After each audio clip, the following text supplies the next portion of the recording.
All right, time for us to turn our attention back to the rugby at the weekend. Brian O'Driscoll is with us. Brian, how are we getting on at out half? What's the crack there?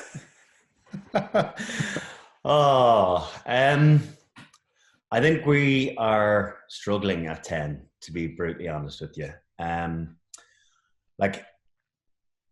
think we were all willing to give Billy Burns a second crack at it, after the disappointment in Cardiff. But and listen, it's not just their problem, it's the quality of possession. But I just feel as though the gulf is still so considerable from Johnny Sexton down to the next player. And until we start looking at proper investment in the real talent, younger, I actually even think now at this stage it's probably worthwhile giving Jack Carty another go.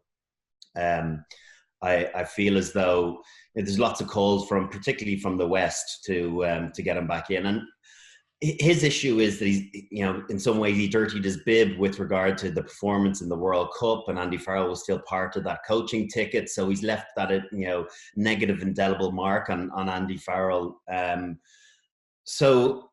yet, some of his performances for Connacht have been decent. But I just feel as though we need a creativity and a vision that I just don't know at the speed of test match rugby that either the 210s at the weekend are capable of delivering. I just feel as though their ceiling is not where we need it to be. And it's frustrating because they do some good stuff. They do some good things, in fairness to Ross Byrne coming on, clutch kicks, you can rely on them for that. And there was other parts of their games. Billy Burns actually started the game quite well with some good contestables, and that was a tactic they went to. But I think as the game plays on, if we're going to beat teams, we're going to have to score tries. You're not going to be able to play a game of kick tennis and beat more physically imposing teams that have amazing X factor that can score tries or create opportunities for fun. We're going to have to score ourselves, and I think our creative spark is really lacking. And I must say, I feel for the likes of Gary Ringrose because he's having to create for himself in the wider channels. Keith Earls is running after kicks all day. It's just it can't be easy for those guys in the extremities because their work is really cut out by the time they get their ball. How much did Jack Carty actually dirty his bib in the World Cup? He was brilliant in that first half against Japan. Granted, everything went wrong in that second half, but it's a bit unfair to be putting it all on the shoulders of Jack Carty. Yeah, no, it is. Of course, there's way more to it than just Jack Carty. I'm not saying that he was to blame for the defeat to Japan. Far from it. But it's when you're put into a pivotal role like that, and a chance is taken on you and the team doesn't go well, a huge amount of that onus is put on your shoulders, whether you deserve it or not.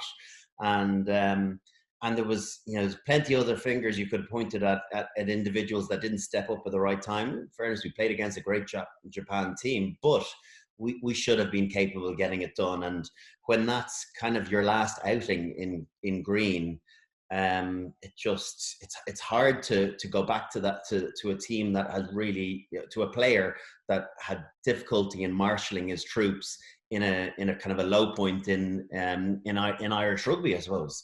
And it takes a huge amount of positives to balance the journal. Brilliant individual and collective team performances to get yourself back in the reckoning. I guess the reason I call for him is because he probably presents a little bit more from an attacking mindset point of view. He goes to the line quite aggressively. He's very capable of running with the ball himself. I don't think he does it quite as well as Johnny Sexton, but he definitely takes a step. He hits the pass a little bit more than the two boys at the weekend. And I don't know, maybe it's just time to see whether he deserves that second shot at it, and maybe he can be the one to bring us forward over the next year. But it's nervous times with a key position like that when you don't have guys really putting their hand up and looking to take their opportunity. But we've been spoiled for choice too. We really have. We've had Ronan O'Gara and we've had Johnny Sexton for the last 20 years. And they were two very, very special players. And for all the people calling on Johnny Sexton to be cold and he's past his best is still considerably the best in Ireland by a long shot. And And I can understand why he has such an important role within that setup, because we saw the alternative at the weekend. And unfortunately, it's not, the lofty standards that the Irish teams have set over the last 7 or 8 years. We've been talking about Sexton as a substitute and the first player to come in with 20 minutes to go ever since Ronan O'Gara suggested that he might be able to extend his career to the World Cup if he was coming off the bench. I mentioned it to Sexton, he bristled as you would expect. But maybe that's the only way that it's going to work out. That like if we have a subpar 10 who we need to get some game time into, if Sexton isn't starting but actually is coming off the bench, you might get an extra year out of Johnny Sexton. He might be able to make it all the way to the World Cup coming off the bench. And I think the whole country would feel a bit more confident if when the out half goes down or gets injured or has a HIA, it's Johnny Sexton rolling off the bench. Like, yeah, okay, this guy's got it. Right now, if you said to me, would you like Johnny Sexton in the 23 for the World Cup in 2 years' time? I would say yes, I would, because there's no obvious alternative beyond those younger guys that I feel I'm red in the face talking about, one in particular. But there's something amiss with Ross Burton's younger brother. I'm remiss to even name him. But his younger brother, there's something maybe not quite going on that I don't understand, that he hasn't really had his opportunities thus far. Maybe he's capable of a 2 out of 10, every 5 or 6 games. And I guess we just haven't seen that yet.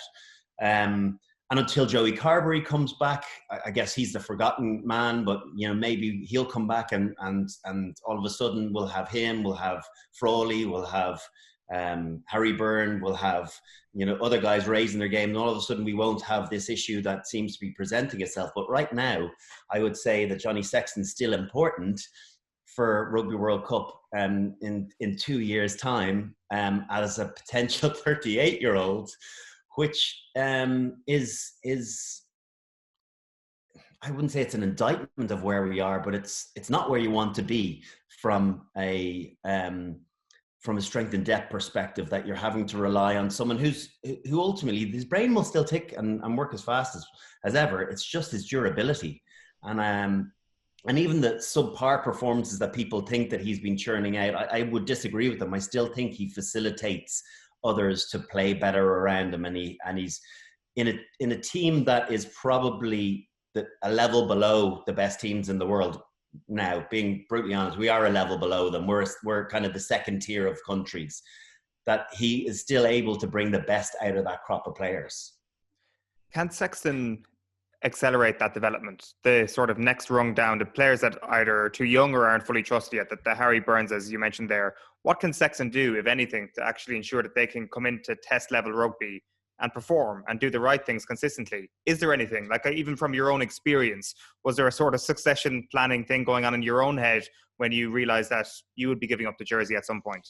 Well, I think it's a generosity in camp. That's what it is. It's, other than when you're playing against guys, you're not giving away your IP. But when you get into camp and players are trying to learn and improve, and I suppose you can look at it a couple of ways. I think if you hand on that knowledge and that information to those people that are going to be challenging you for your jersey, it works positively twofold.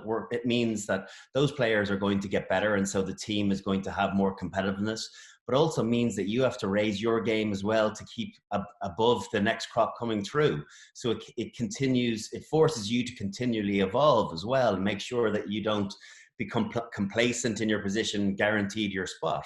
And listen, Johnny is a generous guy. He will absolutely sit down with whoever in camp to go through the necessary video work to get them to understand. But sometimes it's innately about, you kick back into into your learned skills, or something that's is part of your personality, your playing type, and particularly in pressurized situations. And I think that's where you have brilliant technique to start with. You revert back to that brilliant technique. It's when you start crabbing into bad habits, where you're running across the field, you're passing in the direction of your facing, those small things, not being able to stick the inside defenders to create overlaps on the outside. It's those things that will kick in when the game's getting away from you, going away from you. But I do think that Johnny Sexton will be more than happy to help the next crop coming through, even selfishly, to make sure he gets more out of himself. There's we obviously started by having the conversation about the 10s. The other thing that people have been talking about is just how pedestrian we are in attack. You're talking about crabbing across the field and the direction the players are passing in. Is that Mike Catt's job to fix that? Are there any signs that the Catt imprint and game plan is emerging yet? No, I would imagine it's not just on Mike Catt. Yes, he's an attack coach and backs coach, but I think Andy Farrell's probably responsible there too. He's got it casting his overall eye on what's happening. I don't fully know what they're trying to achieve. I think they were a little bit better, that there was less zigzagging that we talked about last week, that they were, hitting, coming back and going again, the opposite direction. There was less of that. They were trying to exhaust around the corner. But I was looking back in the video this morning, once we really stressed their defence, take the Kelleher try away from things, because that's a defensive line-out win and a bounce of the ball that happened to fall into his hands, and away he went. So in many ways, there's a bit of an anomaly. I think if you look at the rest of the game where they really felt under pressure, it was only that Lowe situation where it probably should have been a score. Hugo Keenan probably should have held on to it another yard or two. That checks Doolan for another second, and Lowe has the power to get in there. I know they're very, very small margins. But other than that, I don't think that France were really stretched. They didn't have to scramble very hard. Whereas conversely, the more you look in the game, the more times we had to make last-ditch tackles. We had to, you think about the Willems off the head, a yard from the line with 2 minutes played in the second half. Like, that's actually bad play from Dupont. He's got the biggest man on the park charging from 2 yards out, pop him the ball. We talk about how flawless Antoine Dupont was. I thought he had another exceptional game, but he still has the occasional error, but they were able to get away with it. And to be honest with you, France would be filthy with themselves that they allowed that to be a 2-point game. They created way more opportunities for them to be able to win by 7-10, and like I said, they didn't feel as though at any point that, oh my gosh, there's panic, or there was no calling over short numbers on the blinds at any time. They all seem to be quite contained and have the physical element to the game, being able to meet us attritionally on the advantage line. Well, that's a very interesting point, because I was tweeting about how there's going to be pressure on the defensive coach, and everyone's like, no, it's the attack that's the problem. It's the attack that's the problem. I was like, actually, is it? I mean, it looked like we could have lost that game, as you say, 10 points. If that kick had gone over, if that try, which was under the sticks, if Dupont pops that pass. And that would have been a fair reflection, I thought, on the difference in the two sides. Like, the spirit is really strong. Andy Farrell clearly has the ear of his players. They believe in the him. Spirit really is, sure, in fairness. And sorry to interrupt, but I think it's important to say that as well. For that Ireland team to be able to just lose to a much, much better France team by only 2 points and have a shot at maybe getting a penalty. And you know what? You're looking again, there was a situation where the sub hooker, came offside 40 metres out, and could so easily have been a penalty. And Ireland could have won the game, but God, they wouldn't have deserved it.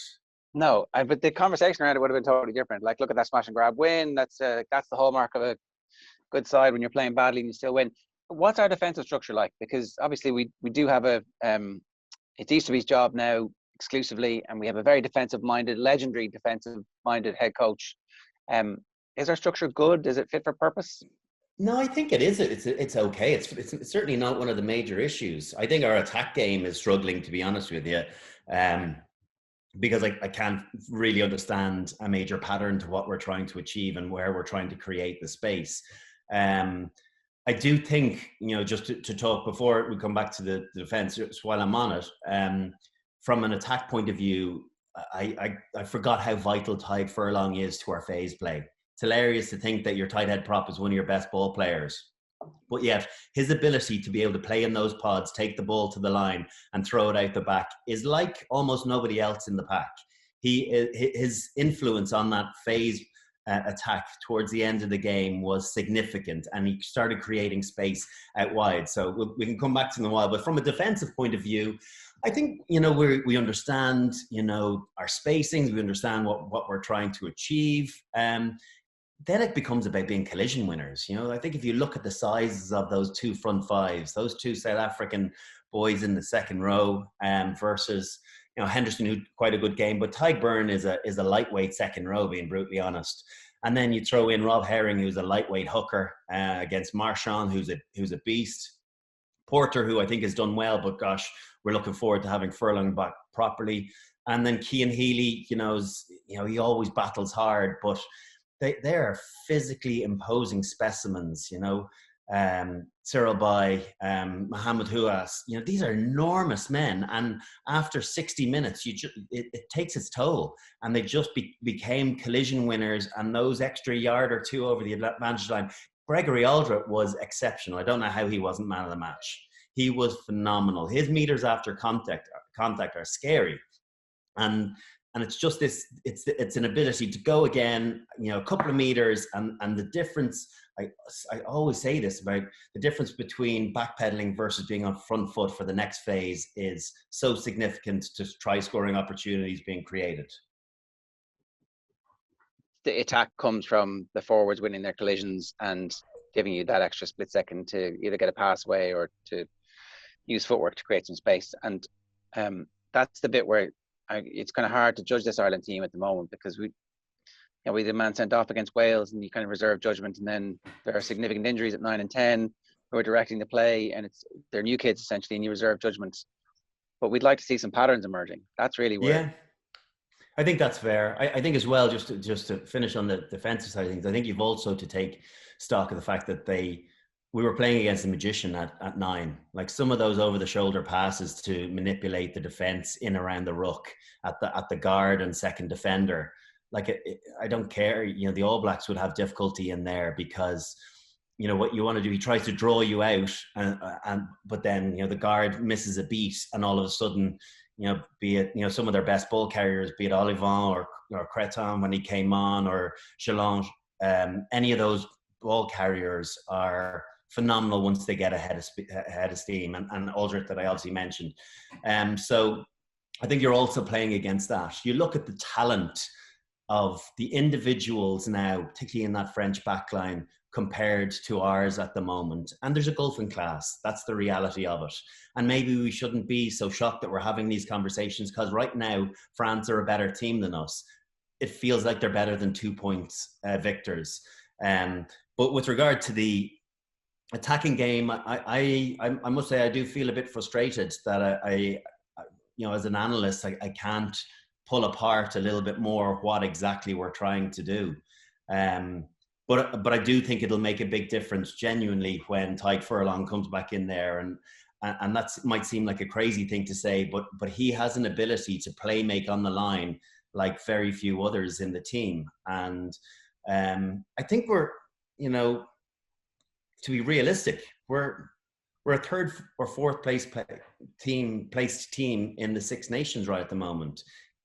England, even though they've been not brilliant in the first 2 weeks, France number 1, England number 2, Scotland or Wales, one of them at 3. We're probably 3 or 4. That's where our pecking order is.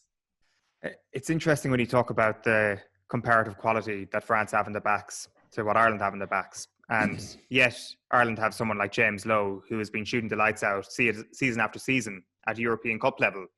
And there is almost a different version of James Lowe, it seems, that we've seen in the Ireland jersey, where this is just completely anecdotal, speaking from watching him.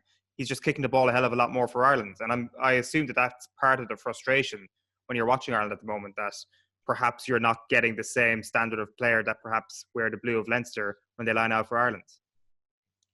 Test rugby is very different than club rugby. That's the reality of it as well. It's not, a step up. You don't have like Pro 14 and then a step up to European rugby and then a step up to. It's an enormous leap up to Test rugby, where the best players are going hammer and tongs at one another, and so there's probably a combination of that, it being more challenging for them, but also the the expectation to kick the ball a lot. Now I don't know what stats they're producing about, you know, teams that are kicking the ball more tend to be winning more, don't play any, you know, possession-based stuff in your own half. That seems to be a real focus. We kicked the ball, what felt like an awful lot at the weekend. And he's gotten a very effective kicking game. It wasn't perfect, but think about some of the 50, 60-meter punts and good line chase. You know, that was a tactic that we were looking to incorporate the whole game. It wasn't just for the first 20 minutes or half an hour. It's something that we tried to force pressure on them, force them into bad kick back and not get bored of a game of kick tennis. But you know, James Lowe, yes, he's inexperienced. I think the defensive side of his game is a little bit of a concern. There's no doubt. He's not a good tackler. He's a grabber. You know, he kind of reaches with his arms an awful lot. Rarely do you see him putting in a really aggressive shot with his shoulder. He kind of scrags people down. And, you know, for the Penot try, he's got to do better than that on Dulin. He doesn't have to necessarily put him to ground, but he's got to stop him and wait for the cavalry to come across. And Ed Byrne finished that tackle off, but he left Ed Byrne way too much work to be done.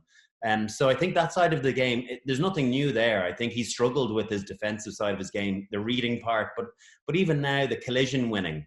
He's a big unit, so I just wonder about his actual tackle technique. I don't think it is what it needs to be.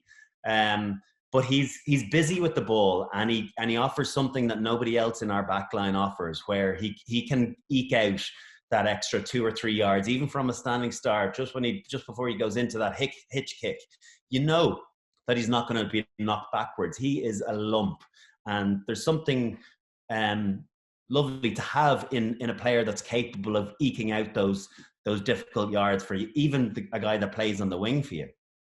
And the point really isn't about Lowe's quality whatsoever. It's more to do with how he fits into the attacking structure, which we're struggling to identify here. And I guess he's probably just the epitome of the frustration that we have. Like, how long, for example, did it take for Joe Schmidt's stamp to be placed in Ireland and for you to realise it? Like, have we gone past that point already with Andy Farrell where we should have seen a stamp by now?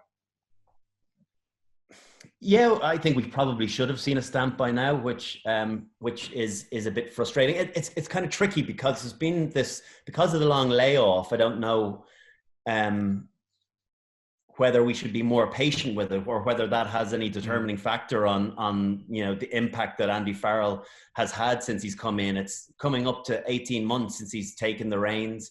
And we've seen some little signs, some glimmers of hope here and there, but they're kind of sporadic, rather than necessarily fully understanding what we're trying to achieve and how we're trying to create space for some of our more exciting players. You know, if I mentioned the frustration of Keith Earls. You think about him 2 years ago, how much ball he got with in space and with time in that Grand Slam year when he was, I think, Irish Player of the Year.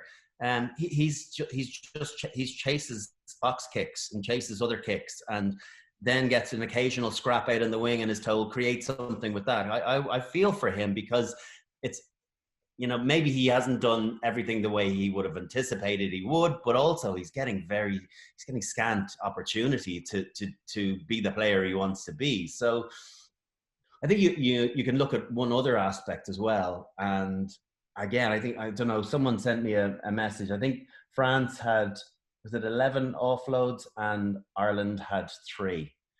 And you know, we'll be talking about this until the cows come home, that the reality is we need to become an offloading team. We've got to make it more challenging for the opposition. We've got to run those support lines expecting offloads, the way we know Anton Dupont runs that aggressive upfield line expecting line breaks.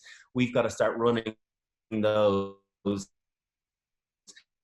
secure your ruck ball if that offload doesn't happen. But we're not going to ever be able to compete with the big teams unless we push things a little bit more, unless we play with this fast tempo, unless we try and change the point of contact. We're back to playing 15, 20 rucks and not going anywhere. And I think the last segment said it all. You know, we had a line out start, the kick to touch. We got a final opportunity. Robbie Henshaw, brilliant carry over the advantage line on the 40-meter line. I thought, okay, we're in, you know, penalty territory here. And we ended up 20 meters back from there, running over and back. and not really doing anything and not looking as though we were ever going to create anything other than that hard line. So there's a creative issue, no doubt. And that comes from personnel, comes from style of play and systems and attacking weaponry and know-how. And I think it's probably a combination of the two is where we're missing. The skill set's there. These players could offload if they were being challenged to buy the coaching ticket. Well, we're seeing it at Leinster and Munster, aren't we? Predominantly. I think you think about the style that Andy Friend has got Connacht playing. Ulster are playing with this huge confidence that they've lost once this season in the Pro 14. And so, there's capabilities in them. I just feel as though, what's the mentality? What does Stuart Lancaster do when he's going in? And I know it's a different coaching ticket because he gets them every day and he's able to hone those skills. But is he saying throw the 50-50s or is he saying throw the 60-40s? And yes, test match rugby is different. You can't go playing sevens. But I think we've got to look at evolving. And until we change the point of contact and create more chances for ourselves by getting line breaks, we're going to lose those arm wrestles against the more physically imposing teams.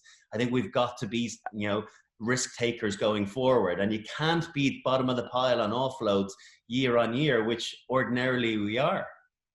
We're actually repeating the same 4 years. We keep looking for, we want the next Johnny Sexton to come along. So that will give us a 40% chance of winning a World Cup quarterfinal.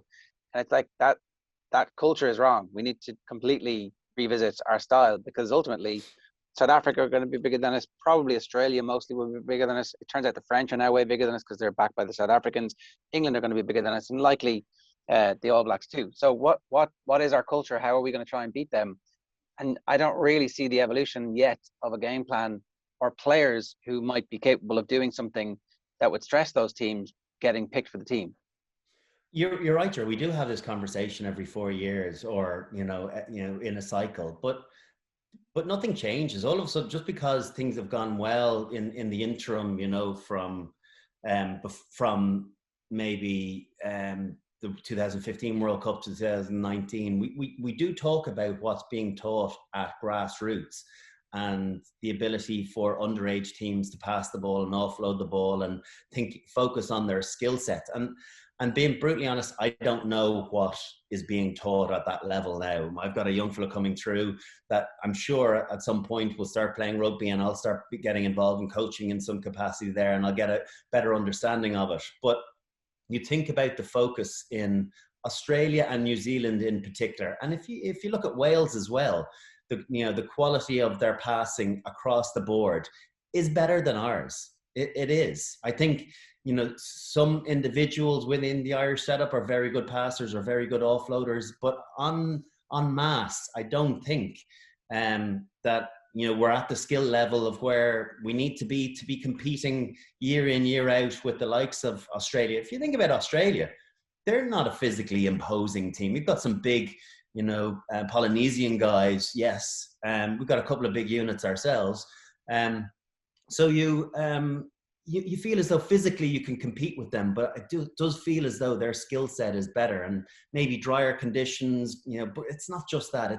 It's growing up and implementing that at a very young age to make sure that is, second nature, that you're not afraid of that split second decision to throw a 15-meter pass off your left side because you're not sure about the accuracy of it. You've got to expel that from your mindset and just have the natural ability to throw that without giving it a second thought. Are you more pessimistic now after 2 games than you were before the start of the tournament? I'm conscious of how the soundbite sounds. Am I more pessimistic? I'm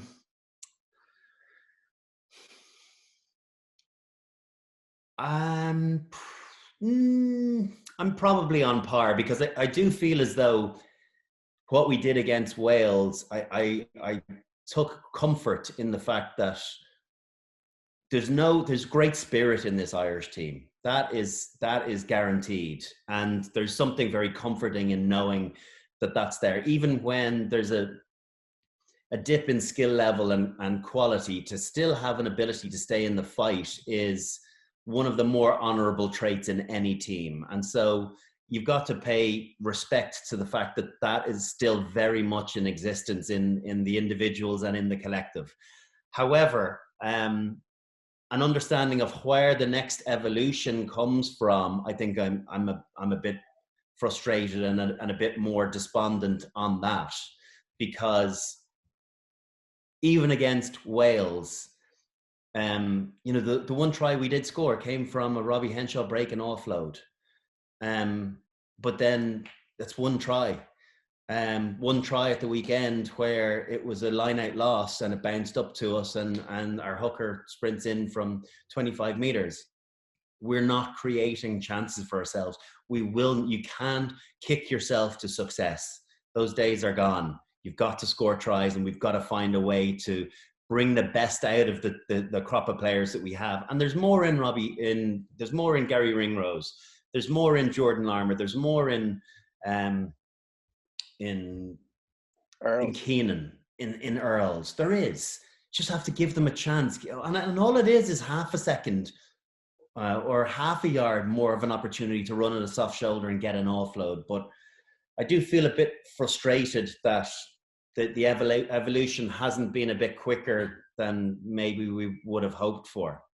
I have one last question. There's a bunch of 20, 21 and 22-year-old out halves at the moment, none of whom are actually getting a lot of game time at out half for the provinces.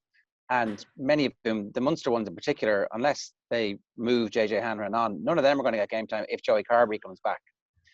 What do? Do we send them around Europe?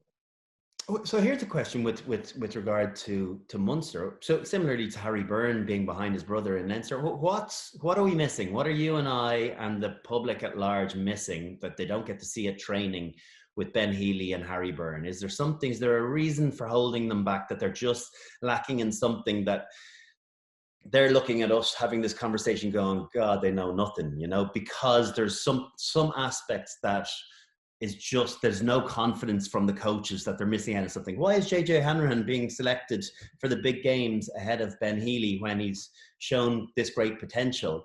It's because there's not this investment in 4 years' time. Johan van Graan is thinking about, I need to try and win a league this year. I need to get further than a quarterfinal or a semi-final of European Cup. I need to try and win something to legitimize my 3 or 4 year reign as Munster coach.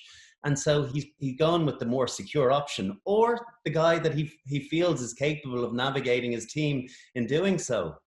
I think that's probably what's happening in Leinster as well. Ross Byrne's a facilitator for others to perform. There's so much firepower elsewhere that they don't need another guy, another bit of X factor, another guy that, could win you a game but has the potential to lose you a game. So there's something that we're missing. And until these guys obviously break into their provincial teams properly, and until they ultimately get their opportunity international, we're sort of in the dark. So if you're the IRFU, do you try and place them for a year somewhere where they're going to play a full season, like Championship Rugby in England? Or well, what happens with Munster if JJ Hanrahan gets, touch wood, an ACL injury? And Ben Healy's off, you get called back. But you've got to have good quality. 2 minimum, and ideally 3 players of decent quality, because we're going to have these injuries. So I don't know. I don't think so. I think there's a different dynamic in Leinster as well, because the second and third choice out halves are brothers. And I'm sure that makes it all the more difficult to make sure that that situation is treated pretty gently, that you don't antagonize a sibling relationship as well as, as trying to bring through the quality. But with regard to Ben Healy and Crowley down in Munster, you have to at some point look, where's our investment piece in the longer term? And Craig Casey is starting to break through. He's getting more cameos. And sometimes you need a long-term injury for those players to actually get their break properly, which is an awful thing to have to rely on. But sometimes those 3-month injuries are where players come and shine. And also they know then, well, I don't have to perform this weekend because I'll have the jersey the following week, no matter what. And that's when you really excel and that pressure valve is released. And I think, I don't know what Conor Murray's injury is like, but, Craig Casey, all he needs is one great shot at playing internationally. He didn't get a chance at the weekend. If he plays in the next one and he gets 15 or 20 minutes and he goes really well, he's halfway to being a regular international going forward because we know his quality. So sometimes you have to wait for your opportunity, as frustrating as it might be, because someone has to sit out a period of time. And for you and I, that seems wrong, but that's the reality of professional rugby. So just to clarify finally, Brian, who are you going for as your halfback pairing against Italy? Is it Jack Carty and Conor Murray? So is this mine or is this Andy Farrell's? This is yours. Mine. Yeah, yours. I think I'd have to look at trying to change up. This is an opportunity. Italy were more impressive against England, and they've got a nice 10 in Garbisi themselves. I have to say I was looking a bit enviously at him. He's a bit of a loose kicking game, but he is only 20. But there's a chance to go over, and they will feel, gosh, Ireland are ripe for the taking potentially, and we catch them in Italy. They're low on confidence. They've lost their first two. Why not? Whereas I feel as though it's a good game for Jack Carty as well. I don't think he's going to get huge pressure from the Italian back row. They don't have this crazy line speed. I think he'll be allowed to play his game a little bit and build a bit of confidence that I'm sure he lost the last time he was wearing a green jersey. So I think, to be honest with you, I would be looking at starting him, and I'd probably give him the security of Conor Murray if he is back fit. I think it's tricky to play new combinations at the best of times, and particularly a halfback at really key positions like that. So I think you go with a bit of security and the new blood and see how we get on. It feels as though it's definitely worth a shot, because as much as the other two guys are capable of good moments, I just think we need something for a concerted period of 80 minutes. And I don't know if they're the guys to deliver that internationally, personally. If Wayne Pivac turns out to be a good Wales coach, will Ireland and Scotland always regret allowing him to gently ease his way into the Six Nations with 2 wins, by both handing him victory by having men stupidly sent off? Yeah, like you think about that Wales team, like, gosh, we should have beaten them. If we had 15 men, we should have beaten them by 7 or 8 points. They're just shows that a little bit of confidence now. All of a sudden, they'll start talking about the slam over in Wales, but that's Six Nations as well. You get giddy after a couple of games when you've won some, irrespective of the manner in which you've won. But credit to them as well over it. That's a good Scotland team. Tell you, we're going to find it tough in Murrayfield. We're going to find it very tough against them. But credit, that they didn't pack it in, and the guys that came off the bench did a good job. And so that's all you need as a coach. You need a little bit of luck sometimes. Maybe he tell you that he got bad luck in his first 10 games. Well, he's gotten all his luck in the last 2 weekends, and now all of a sudden, he's being touted as the next Warren Gatland.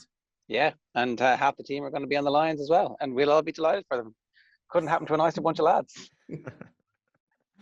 Brian, good stuff. Thanks a million. Nice, and cheers, lads. Bye.